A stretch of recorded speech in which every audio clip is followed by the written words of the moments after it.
Bueno, entonces lo que sucede durante la circulación extracorpórea es que se va a redirigir la sangre del paciente hacia afuera del sistema vascular, y entonces la función del... no sé cómo sacar esto de arriba. Bueno, la función del corazón, de los pulmones y en menor medida de los riñones va a ser asumida temporalmente por la bomba de circulación extracorpórea, ¿sí? Por lo tanto, la derivación cardiopulmonar lo que va a hacer es mantener el flujo sanguíneo del sistema vascular del paciente, la oxigenación y la ventilación durante los periodos de tiempo en el cual el corazón va a estar en asistolia o no expulsa un gasto cardíaco normal, y los pulmones no van a poder realizar el intercambio gaseoso debido a una perfusión inadecuada. Quiero ver si puedo sacar esto de acá arriba. No, no puedo.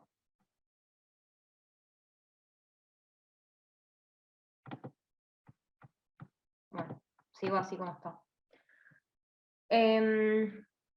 Bueno, los objetivos de la derivación cardiopulmonar van a ser la respiración, la circulación y la regulación de la temperatura. En cuanto a la respiración, tenemos dos partes, la ventilación y la oxigenación. En cuanto a lo que es la ventilación, va a ser proporcionar una eliminación adecuada y controlada de dióxido de carbono para mantener la presión parcial de dióxido de carbono en el rango que nosotros deseamos, ¿sí? Hay dos teorías que vamos a ver más adelante, que se llaman la teoría de pH-estato y la teoría de alfa-estato, ¿sí? Que es la concentración de dióxido de carbono que nosotros queremos mantener, va en realidad el perfusionista, durante la circulación extracorpórea. Podemos tomar una u otra teoría. En cuanto a lo que es la oxigenación, es proporcionar un transporte adecuado de oxígeno a la sangre. En cuanto a la circulación, de lo que es el objetivo de la bomba va a ser mantener una presión de perfusión y un flujo sanguíneo deseado, mientras se trata de minimizar el trauma a los elementos de la sangre, ¿sí? Siempre es inevitable la hemólisis porque va a estar sometido la sangre y los glóbulos rojos, sobre todo, a distintas presiones y flujos turbulentos que se establecen con la circulación extracorpórea.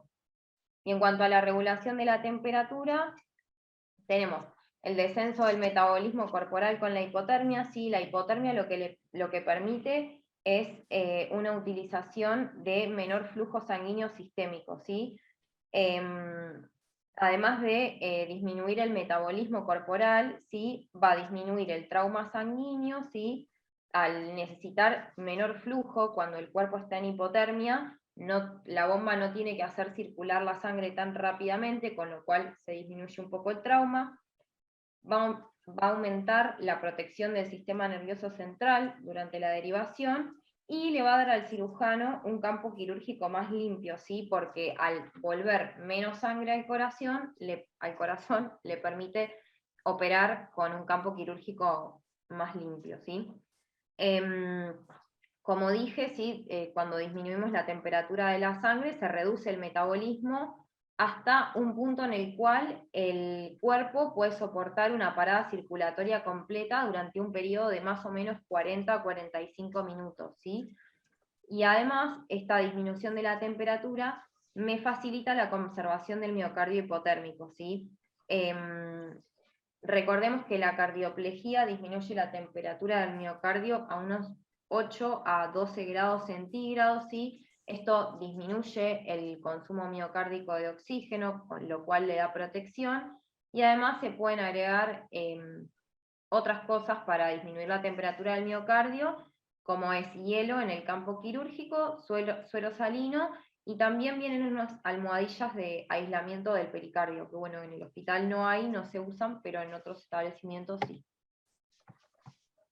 ¿Cómo funciona la bomba de derivación extracorpórea? En términos generales, lo que hace es interceptar la sangre venosa cuando llega a la aurícula derecha, ¿sí? Como vemos acá en el esquema, y se desvía a través de la bomba venosa del circuito hasta un reservorio venoso. La bomba arterial luego va a extraer la sangre del reservorio venoso y la impulsa a través de un oxigenador de un intercambiador de calor y de un filtro en la línea arterial para devolverla al sistema arterial del paciente, ¿sí? Además hay otros componentes adicionales en la bomba, como son el aspirador de bomba, las ventilaciones, ¿sí?, de la raíz de aorta y del ventrículo izquierdo, y un componente para administrar la solución de cardioplegía. En cuanto a los componentes, vamos a tener los tubos de sangre, que los tubos de sangre son de policloruro de calidad médica, ¿sí? Tienen revestimientos que lo que hacen es reducir las concentraciones plasmáticas de marcadores de la coagulación. Además van a atenuar el incremento de citoquinas inflamatorias y otros marcadores que se van liberando por este contacto con superficies extrañas, ¿sí? Los reservorios venosos, como vemos acá, este es un tipo de reservorio venoso, ¿sí? Pueden ser de armazón duro como el de la foto, o bien pueden ser como bolsas que se colapsan. Van a estar entre la cánula venosa y la bomba arterial. Los de armazón duro tienen algunas ventajas sobre los tipo colapsables, porque son abiertos a la atmósfera, ¿sí? Entonces pueden disipar cualquier entrada de aire en la línea venosa, y tienen válvulas de alivio de presión, tanto positivas como negativas, que, por ejemplo, en el caso de la presión negativa, nos sirve aplicarla para aumentar el drenaje venoso hacia el reservorio, por ejemplo. Y las presiones del reservorio nunca deberían ser mayores a 60 milímetros de mercurio, porque esto me va a aumentar la cantidad de microburbujas, ¿sí?, en la vía de infusión arterial del circuito. Y tendrían que ser transparentes, o por lo menos permitir una visión directa del nivel de sangre en cualquier momento de la cirugía. Después tenemos las bombas arteriales, que tenemos de dos tipos. Tenemos las peristálticas o las centrífugas. Las peristálticas también se llaman de oclusión o de rodillo, que es esta que vemos acá. ¿Cómo funcionan estas bombas peristálticas? Que son como la que hay en el hospital, digamos, la que usan. Hacen que la sangre fluya al comprimir, ¿sí? Como vemos acá, mediante el giro del rodillo van comprimiendo el tubo de plástico por donde circula la sangre, ¿sí? Y cada bomba va a tener un rodillo con dos cabezas dispuestas en 180 grados para siempre mantener un contacto continuo de las cabezas con el tubo, ¿sí? Y esto me hace que se establezca un flujo lineal. En cambio, las centrífugas son de tipo cinético, no oclusivo, y lo que tienen es un motor, ¿sí?, que le va a dar energía a estas aspas o aletas que se disponen en el interior de un cono, ¿sí? Lo que tienen las centrífugas es que la velocidad de flujo no es constante, sino que va a estar afectada por el tamaño de las cánulas, la longitud y el diámetro de los tubos, y los cambios en las resistencias vasculares sistémicas del paciente. Por lo tanto, estas bombas que tienen el cono, las bombas de tipo cinético o centrífuga, siempre cuentan con un medidor de flujo para determinar de manera exacta e ir cambiando la velocidad del flujo. Si bien ambas son traumáticas para los elementos de la sangre, se piensa que las bombas centrífugas serían un poco menos traumáticas que las peristálticas.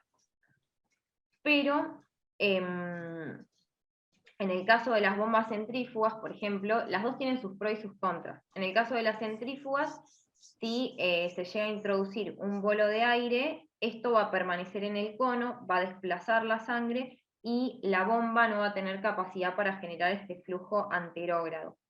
Y además, la ausencia de puntos de oclusión que sí tienen las bombas de rodillo hacen posible el flujo retrógrado, ¿sí? Si la velocidad de flujo cae por debajo de un umbral crítico, va a haber un flujo retrógrado hacia el paciente, ¿sí? Hacia el reservorio venoso en realidad. Después tenemos los intercambiadores de calor, que lo que hacen es manejar la temperatura de la sangre del paciente, ¿sí? Durante la circulación extracorpórea se utilizan en un primer momento para reducir la temperatura de la sangre al inicio de la circulación, y después para calentarla cuando se termina la circulación extracorpórea. Los oxigenadores, que son estos, generalmente están en serie. El intercambiador de calor y los oxigenadores. Este es un oxigenador de tipo membrana, que son los más comunes. Los oxigenadores me proporcionan un ambiente para el intercambio de dióxido de carbono y oxígeno similar a lo que ocurre en el pulmón, ¿sí? Siempre es aconsejable que la ventilación, o sea, la eliminación de dióxido de carbono sea independiente de la oxigenación para que cada uno se pueda controlar sin afectar al otro, ¿sí? Este oxigenador de membrana cuenta con una membrana de polipropileno microporoso, ¿sí? Y son capaces de arterializar hasta 7 litros por minuto de sangre, ¿sí? La sangre venosa va a entrar por el oxigenador, ¿sí? Y se va a dirigir por el exterior, ¿sí? Lo que tenemos acá adentro son estas membranas y por el exterior es donde circula la sangre, ¿sí? Va a ir rodeando las tiras de polipropileno, la sangre por fuera, mientras que el gas circula por dentro, ¿sí? Los gradientes de presión en los espacios de sangre y de gas me van a impulsar el oxígeno a través de la membrana y hacia la sangre, mientras que el dióxido de carbono se expulsa de la sangre y se introduce en la fase gaseosa, ¿sí? Además, se pueden administrar anestésicos volátiles al paciente a través del barrido del oxigenador, ¿sí? Otro componente es un vaporizador, ¿sí? Que lo que va a hacer es ingresar el anestésico volátil. La precaución que hay que tener con los oxigenadores es que la presión del espacio gaseoso, ¿sí? La fase que está en el interior, nunca tiene que superar a la presión del espacio sangre porque va a generar embolias gaseosas. Bien, y por último, bueno, acá está, ahí explico bien todo, tenemos los filtros arteriales, que es el último componente por el cual pasa la sangre antes de ser devuelta a la circulación, y lo que hace es eliminar microembolias, tanto gaseosas como particuladas.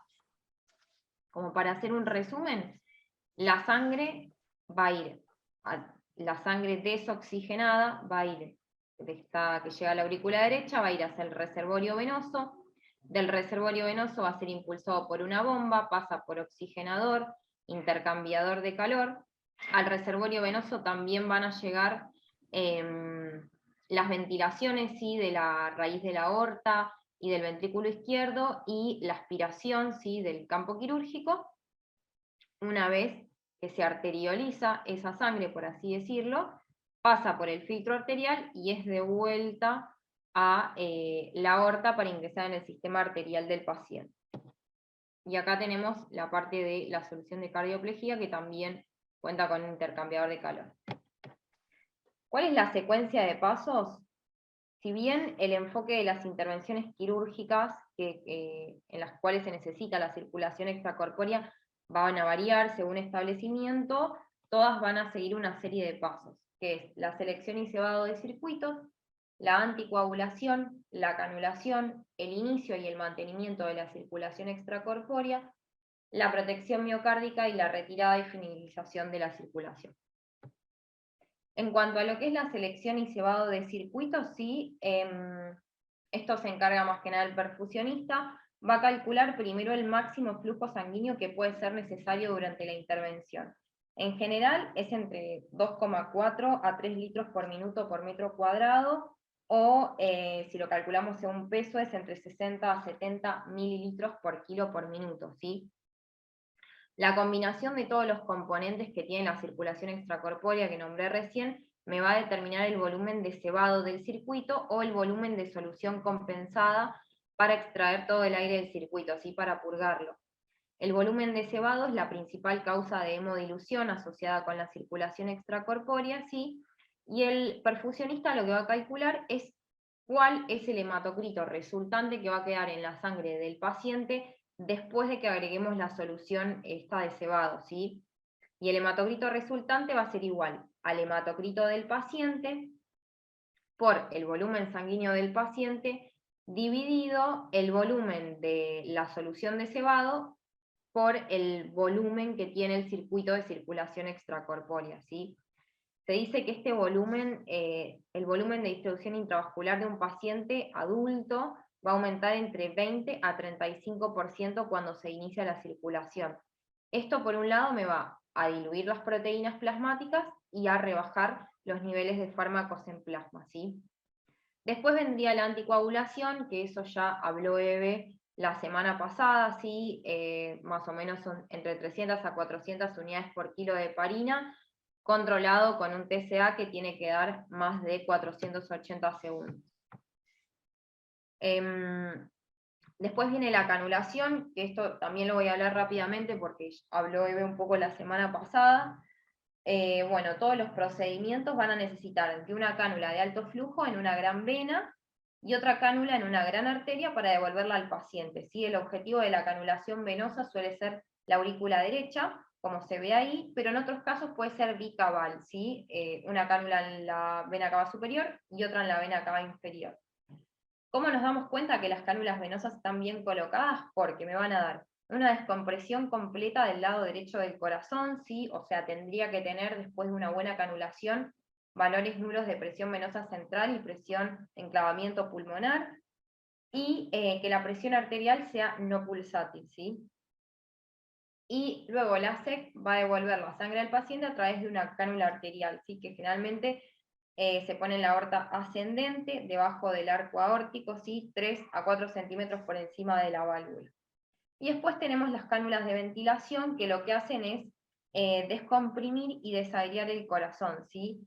La ventilación de la raíz de aorta, como se ve en el esquema, también se utiliza para administrar la solución de cardioplejía y extraer sangre del ventrículo izquierdo en el caso de que sea necesario. Bueno, en cuanto al inicio y el mantenimiento, una vez que completamos las operaciones de anticoagulación y de canulación, se puede iniciar la circulación extracorpórea, ¿sí? Siempre conviene verificar la permeabilidad de las cánulas y que estén bien colocadas. Una vez hecho esto, se van a retirar las pinzas en la línea venosa, entre la cánula venosa y el reservorio, y la sangre va a empezar a drenar pasivamente hacia el reservorio. De modo simultáneo, la bomba arterial va a empezar a infundir la mezcla de solución de cebado del circuito y de sangre a través de la cánula arterial, ¿sí? Si la cánula venosa drena adecuadamente, como dije anteriormente, la presión del lado derecho del corazón va a ser 0, y la tensión arterial del paciente tiene que quedar entre valores de 50 a 90 milímetros de mercurio y ser no pulsátil, ¿sí? Hay algunos casos en los que puede ser pulsátil, como por ejemplo en una insuficiencia aórtica, ¿sí? Porque va a haber regurgitación de sangre desde la cánula arterial hacia el ventrículo izquierdo a través de esta válvula que está no competente, ¿sí? Una vez que tenemos un flujo completo de bomba, se apaga el ventilador o se pone en modo bypass y se inicia la hipotermia, ¿sí? El perfusionista va a ir manipulando el flujo de bomba, ¿sí? En un intervalo de 1,6 a 3 litros por minuto por metro cuadrado, para obtener la TEA que buscamos y una saturación venosa por encima del 65%. Además, el perfusionista que va a controlar gases, ¿sí? Cada 30 a 40 minutos para valorar que el oxigenador esté funcionando bien, en busca de acidosis, y también va a controlar la anticoagulación del paciente, y además va a controlar la producción de orina, ¿sí? Que si bien la poca producción de orina durante la circulación extracorpórea no me es indicio de insuficiencia renal en el posoperatorio, pero sí me indica que los órganos están bien perfundidos. En cuanto a lo que es la protección miocárdica, el corazón se va a parar en diástole mediante la administración de una solución cardioplégica enriquecida por potasio. Esto, la cardioplejía en sí me va a disminuir el consumo miocárdico de oxígeno en un 90%, y combinado con hipotermia, ¿sí? Con una temperatura miocárdica menor a 22 grados centígrados, me va a reducir en un 97%. Y esto es lo que me hace posible que pueda tener 0 flujo sanguíneo del corazón durante 45 minutos aproximadamente. Hay dos tipos de soluciones de cardioplegía. La que primero se introduce en el paciente, que es la de la parada cardioplégica, que tiene 20 a 30 miliequivalentes de potasio, y luego se dice que es para el mantenimiento una solución pobre en potasio, pero bueno, tiene 10 miliequivalentes, ¿sí? ¿Cómo evaluamos que esta protección miocárdica? Con la quiesencia, ¿sí? Del electrocardiograma y con la temperatura. Es más que nada empírico, ¿sí? No tenemos algo que nos indique. Y importante que las líneas de ventilación funcionen correctamente, porque si las líneas de ventilación no me mantienen el corazón frío y vacío, el corazón se empieza a calentar, al calentarse el músculo cardíaco se va a poner en tensión y va a incrementar el consumo de oxígeno, comprometiéndome la protección, ¿sí? En cuanto a la temperatura, más que nada hablando de lo que es la protección cerebral, ¿sí? La hipotermia profunda confiere protección cerebral.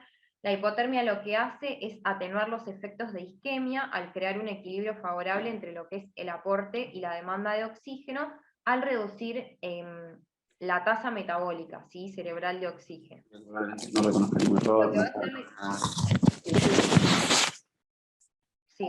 Lo que va a hacer la hipotermia es, como dice el cuadrito, retrasar la liberación de aminoácidos excitatorios, va a reducir la permeabilidad de las arteriolas del encéfalo y evitar disfunción de la barrera hematoencefálica.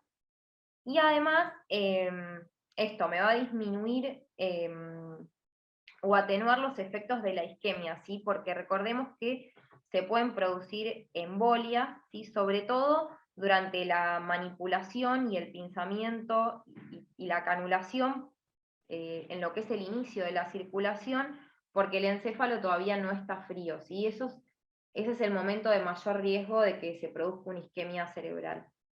Lo que sí se sabe es que la hipertermia es muy perjudicial, ¿sí? Un aumento de temperatura de apenas 2 grados centígrados ya me reduce la tolerancia cerebral a la isquemia, ¿sí?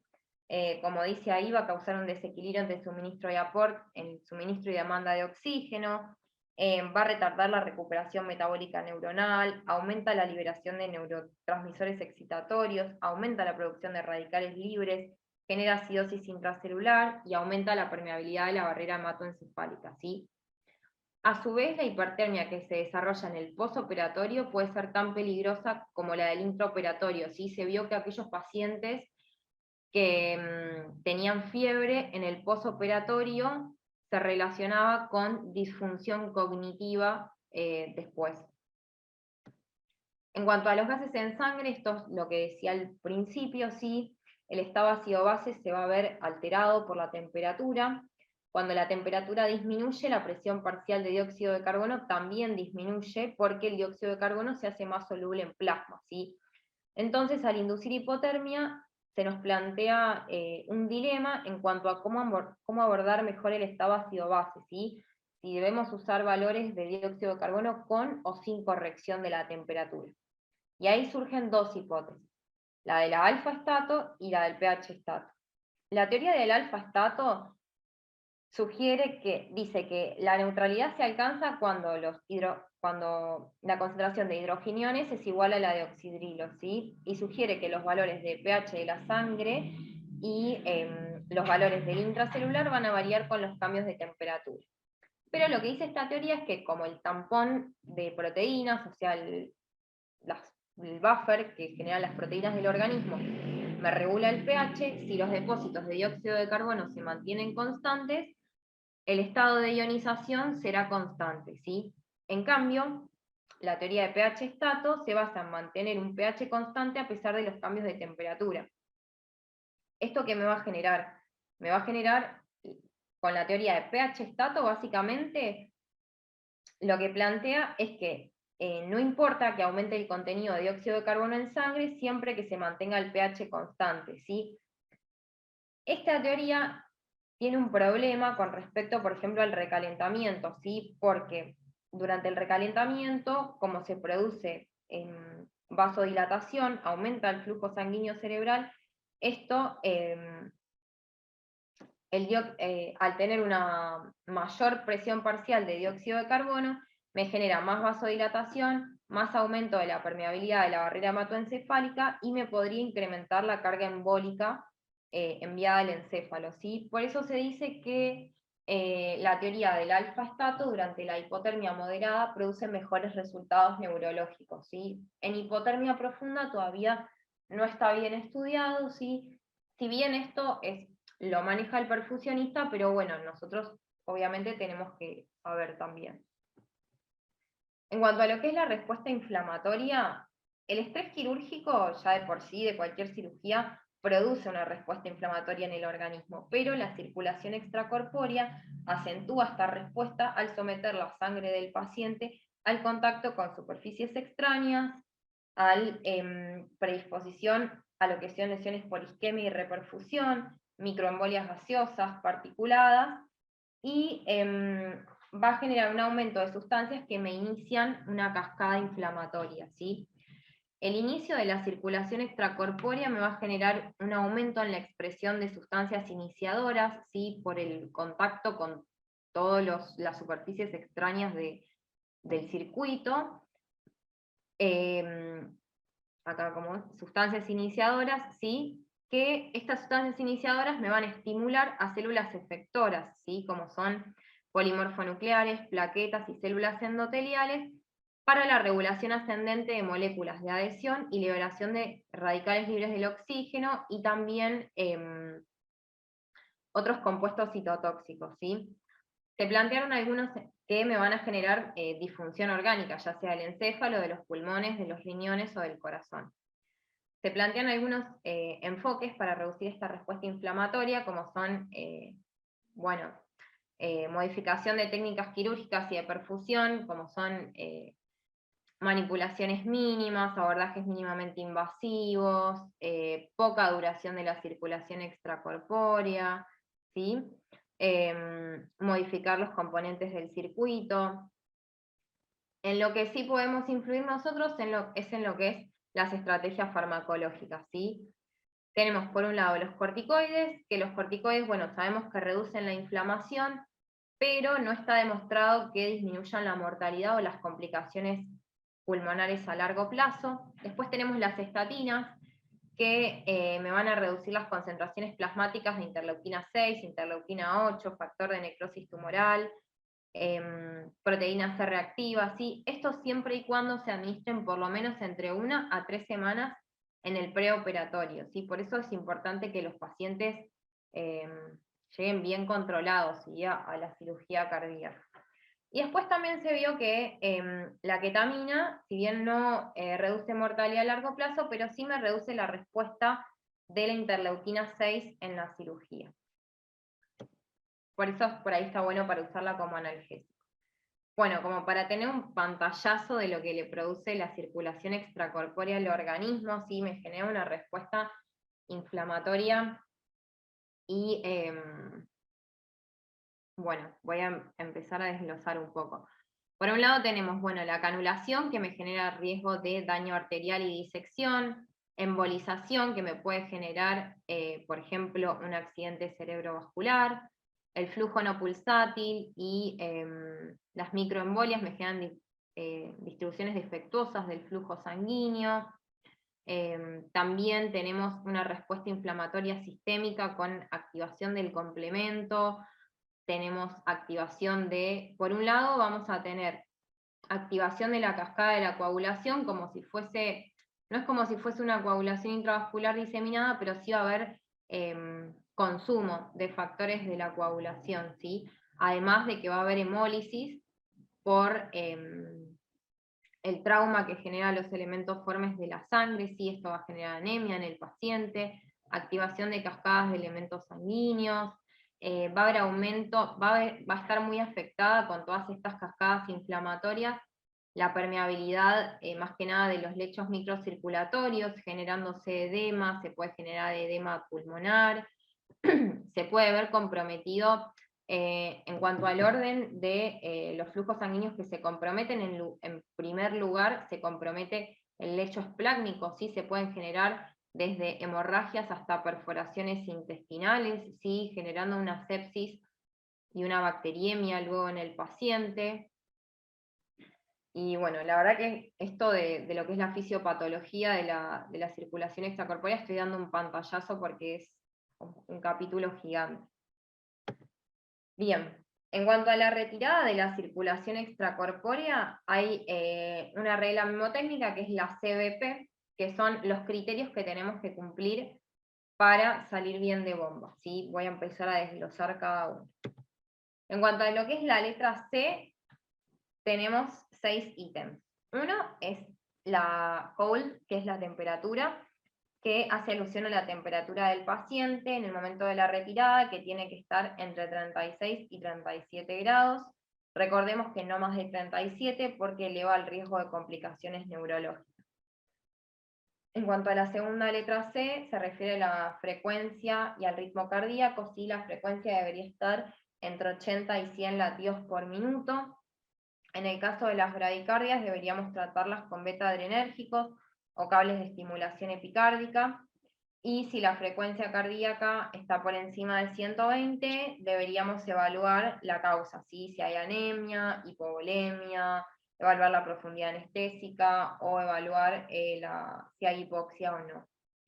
En cuanto al ritmo, si hay un bloqueo de tercer grado, exige sí estimulación.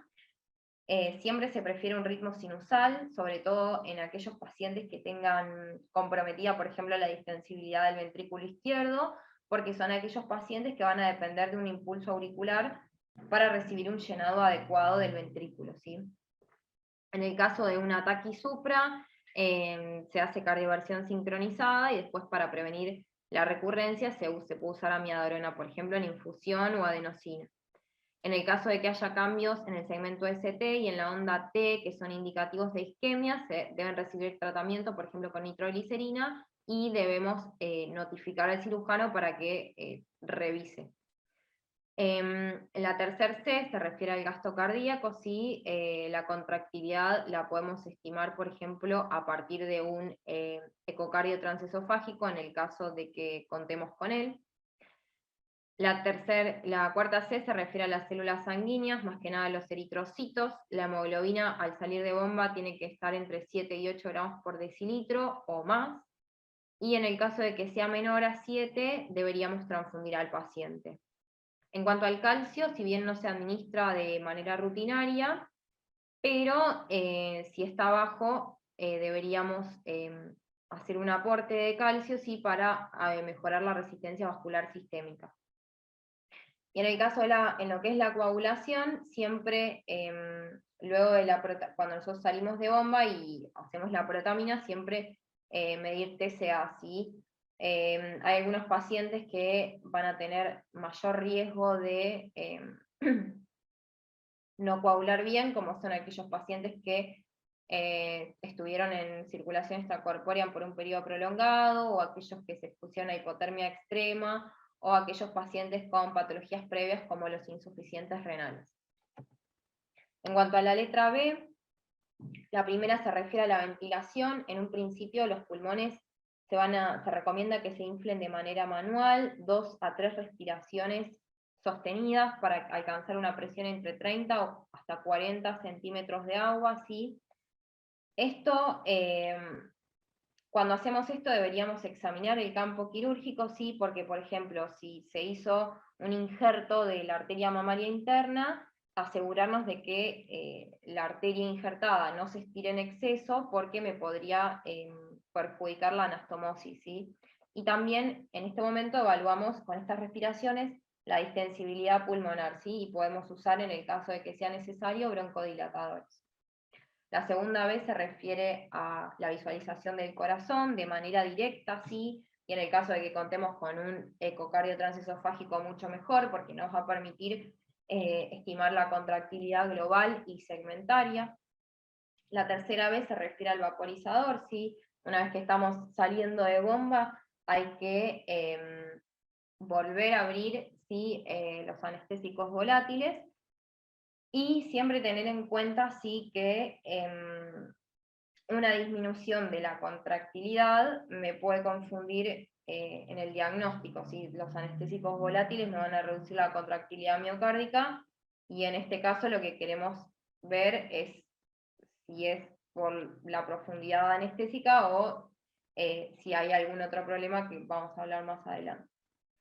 Y la cuarta vez se refiere al volumen, ¿sí? Siempre tener disponibles expansores, cristaloides o coloides, ¿sí? Para incrementar la precarga de ser necesario, ¿sí? En el caso de que haya deterioro de la función renal o una hemorragia excesiva, no se recomendarían los almidones, por ejemplo. En cuanto a la letra P, La primera P se refiere a los predictores de resultados adversos, como son una baja fracción de eyección preoperatoria, una circulación extracorpórea prolongada, pacientes ancianos, pacientes que tienen una isquemia en curso o un infarto previo, si hubo una revascularización coronaria incompleta, porque por ahí los vasos del paciente no permitían hacer la cirugía prevista, ¿sí? Y siempre tener en cuenta eso, porque pueden necesitar un soporte inotrópico estos pacientes. La segunda P es la presión, ¿sí? Que tiene que ser una sistólica por encima de 90, se recomienda, ¿sí? Tener disponibles presores, que es la tercer C. También hay que tener vasodilatadores como nitroglicerina y nitroprusiato. La cuarta P se refiere al marcapasos, ¿sí? Para, por ejemplo, tratamientos de bradicardias. La quinta P se refiere al potasio, ¿sí? Recordar que la hipopotasemia me puede generar arritmias y la hiperpotasemia me puede generar anomalías en la conducción que me disminuyan la contractilidad del miocardio del paciente. Y lo que dicen algunas bibliografías es que se pueden administrar magnesio, por ejemplo, 2 a 4 gramos, que podría prevenir algunas arritmias, pero no está claro. Y bueno, la sexta P es la protamina, sí, que recordar que la protamina es 1 a 1,2 miligramos de protamina cada 100 unidades de heparina, sí. Ese 1,2 hace que a veces te pidan esa protamina de yapa, que le llaman, sí, para que la coagulación esté mejor. En cuanto a la determinación de la circulación extracorpórea, una vez que hicimos todos los preparativos, se va a ir reduciendo gradualmente el retorno venoso a la bomba mediante un pinzamiento gradual de la vía venosa, ¿sí? Se va incrementando con cuidado el volumen intravascular, con un flujo continuo a través de la cánula arterial. Esto tiene que ser bien progresivo, ¿sí? De a poco, para evitar la distensión del ventrículo, porque recordemos que si distendemos el ventrículo, por la ley de Frank-Starling, va a aumentar la tensión de la pared y va a aumentar el consumo miocárdico de oxígeno, ¿sí? Una vez alcanzadas las condiciones de carga óptimas y si la contractilidad del miocardio es adecuada, ahí recién se puede pinzar la vía de entrada del flujo aórtico para separar al paciente de la bomba, ¿sí? Si la circulación extracorpórea se terminó con éxito, pero el rendimiento cardíaco no es óptimo, se puede incrementar la precarga mediante la infusión de sangre adicional desde la bomba en la cánula aórtica, ¿sí? Generalmente, en el periodo posterior a la circulación, es conveniente una presión sistólica entre 95 y 125 milímetros de mercurio, ¿sí? En el caso de que el paciente esté inestable y se necesite más tiempo para administrar los sinotrópicos o vasoconstrictores, se puede reinstituir la circulación extracorpórea mediante la retirada del pinzamiento de la vía venosa y llevar de nuevo la sangre al oxigenador. Acá hay un esquema, sí. Lástima, no sé la parte de arriba. No sé cómo sacar esto. Bueno, más que nada la lista de control de lo que estuvimos hablando recién, de la temperatura, de las C, B y P, ¿sí? Bueno, los objetivos termodinámicos de los que hablaba recién, que la frecuencia cardíaca tiene que estar entre un 70 y un 100 u 80-100. Si hay bloqueo de conducción, se puede hacer estimulación con cables epicárdicos, atropina o isoproterenol. En el caso de que el paciente esté taquicárdico, primero evaluar alguna causa como anemia o hipoxia, ¿sí? Y si no, se pueden hacer, en el caso de arritmia, se puede utilizar magnesio, cardioversión o hacer una carga de amiodarona y una de mantenimiento. En el caso de la precarga, sí, optimizar precarga, vamos haciendo un retorno venoso de a poco con la bomba, sí, y en el caso de que sea alta, se interrumpe el llenado intravascular, se puede inclinar la cabeza del paciente o usar diuréticos. En el caso de la presión arterial que esté baja, como decimos, se puede optimizar la precarga a través de la bomba, ¿sí? A veces va a ser necesario la expansión con cristaloides o coloides o transfusiones según el hematocrito y la hemoglobina del paciente, y en el caso de que sea mayor a 90 la presión arterial media, se pueden usar vasodilatadores. En el caso de que se cumplan todas estas condiciones, hay una retirada de la circulación extracorpórea con éxito, ¿sí? Se hace la protamina y se controla con el TCA. En el caso de que haya imposibilidad de retirar la circulación extracorpórea por esa optimización de la precarga y reparación quirúrgica adecuada, ¿sí? En el caso de que lo contemos con ello, se puede hacer un ecocardio, ¿sí? Para evaluar función ventricular. En el caso de que haya un deterioro, puede ser insuficiencia ventricular, se pueden usar vasopresores o inotrópicos como son dobuta, adrena, noradrena o otros fármacos de sensibilizadores de calcio como son la milrinona o el levosimendan. Y se va a hacer una reducción paso a paso del retorno venoso y de flujo de bomba, ¿sí? En el caso de que sea necesario, se puede hacer una estimulación cardíaca, ¿sí? En el caso de que haya disfunción ventricular. Y en el caso de que la función ventricular sea apropiada y el paciente se encuentre con un síndrome vasopléjico, lo que vamos a usar es vasopresores, ¿sí? Noradrena, feni, o vasopresina o azul de metileno, ¿sí? Si se cumplen con todos los criterios, retirada de la circulación extracorpórea con éxito, ¿sí? En el caso de que, a pesar de que hayamos hecho todo y haya imposibilidad de retirar la circulación extracorpórea, es decir, que la presión arterial media sea menor a 70, que el gasto cardíaco sea menor a 2 litros por minuto por metro cuadrado, que la saturación venosa esté menor a 70, o que haya una acidosis, ¿sí? Lo que se hace es un soporte, el paciente tendría que quedar con un soporte circulatorio mecánico. Y acá hay un cuadrito, ¿sí? Con algunos problemas que podamos tener en la salida de bomba, ¿sí? Más desglosado de lo anterior.